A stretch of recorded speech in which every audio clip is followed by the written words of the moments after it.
This Gulaab Jamun cake is to die for. Hi guys, welcome back to my channel. Let's make this Gulaab Jamun cake. I have already greased my pan, which is approximately 11 by 7 inches, but you can use a 9 by 9 bowl. I got my unsalted butter softened at room temperature. I'm adding sugar, plain yogurt or Greek yogurt. Give it a mix with an electric hand mixer until creamy. Now add milk powder, all-purpose flour, semolina, baking soda, baking powder, and cardamom powder. Add milk and mix.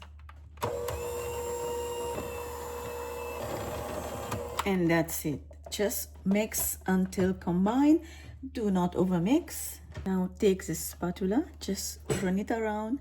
And now I'm going to pour this butter into my prepared cake pan. Spread it.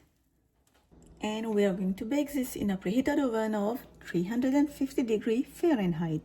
In the meantime, we are going to make the syrup. Take a saucepan and add sugar, water, green cardamom. Give it a mix and bring into a bowl. Now syrup is boiling. Add a slice of lemon.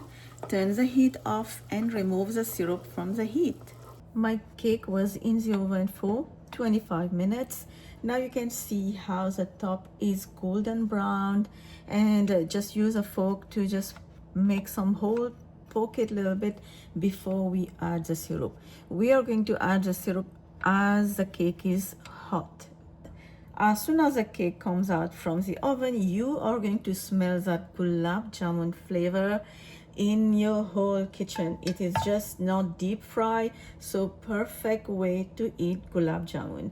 So now I'm going to pour the syrup, and I'm not gonna pour all of them, just until the cake soak enough, get juicy enough, and then the rest of the syrup you can save it if you want to add on top of the cake as you serve.